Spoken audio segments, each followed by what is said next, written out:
Thanks for joining us at xm.com for the weekly outlook. I'm Christina Marujos, and joining me today is senior investment analyst Mario Hadjikyriacos, and we'll be having a look at the upcoming week, which is going to be rather quiet, at least on the central bank front. However, it has a lot of important data releases, with the highlight probably being the jobs numbers out of the United States on Friday. Mario's, the Fed has stressed again and again it will look at employment numbers in order to decide when and how it would taper asset purchases. Therefore, what are we expecting to see, and how might the data affect the dollar? Hello, Christina. They're going to have a really big effect, I believe. So let's take a small step back. We've heard a lot of chatter lately that the Delta variant is going to hit the US economy, that's going to slow down the Fed's normalization plans. And indeed, we've seen some early signs that suggest economic growth is losing steam. Now, that being said, the wheels are not coming off the economy either. So the overall economy is still pretty solid. It's larger now than it was before the crisis.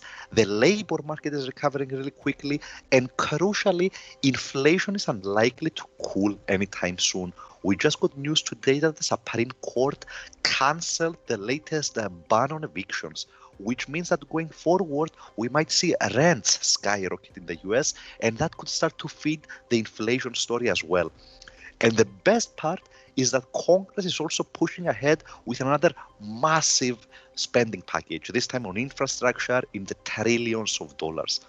Therefore, I don't think that the Delta variant is a huge issue for the US economy. And even in a worst case scenario where it does hit the economy, I think that also puts pressure on the politicians to actually get something done on the spending. So that might be a positive. Now, as far as the Fed is concerned, they are clearly preparing the markets for a tapering decision this year. It's not really a question of whether they will taper, but rather when they will announce it. Now, right now, the markets are debating, is it going to be September? Is it going to be November? Maybe December? And of course, the upcoming jobs data are going to be crucial in this debate. Now, non-farm payrolls are expected to have risen 760,000 in August, and that would push the unemployment rate a little lower. Now, if that's true, that would leave America some 6 million jobs away from a full labor market recovery.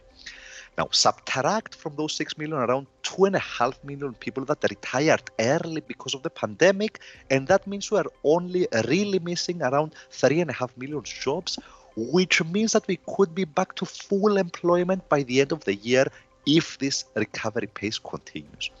Now, what does all of this mean for the dollar?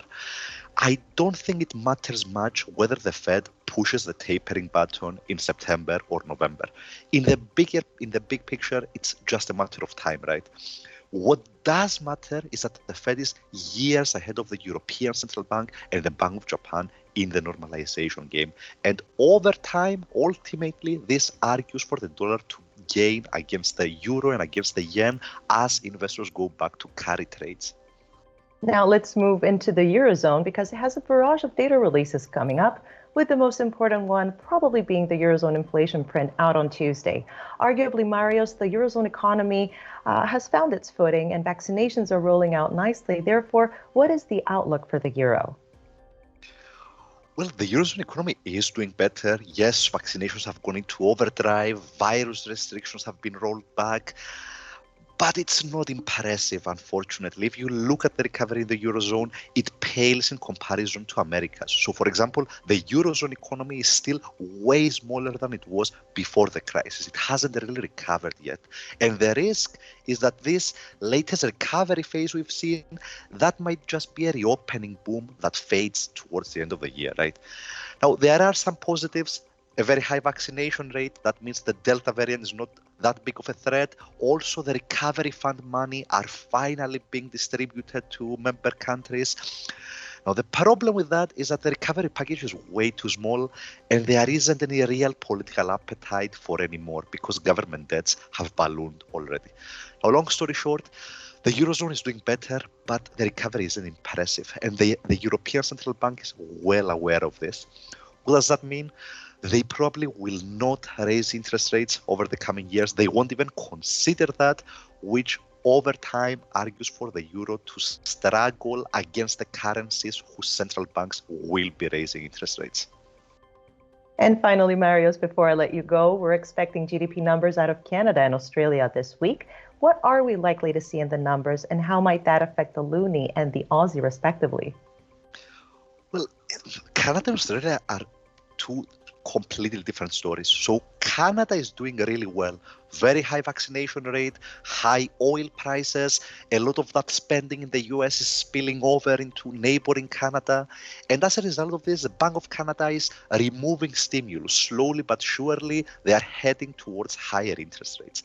Now, the loonie lately has been entirely at the hands of risk sentiment. It has been moving with stock markets and oil prices, and those are going to be really important in the outlook. I think that the big picture is positive overall, but there's also an election next month, and that's going to spice things up. Now, in Australia, it's the opposite story. The nation is still trapped in a lockdown. The government is waiting for the vaccination rate to rise much further before they relax any of the restrictions. And overall, it looks like the economy is going to take a massive hit from this. Now, the Reserve Bank, it's stuck to its guns that it wants to taper asset purchases lately, but I think there's a very strong chance that they abandon those plans at their next meeting. And as far as the Aussie is concerned, I think that the outlook is relatively negative here as long as the lockdowns continue, and especially with the Chinese economy losing momentum lately. Marios, it was great having you with me today.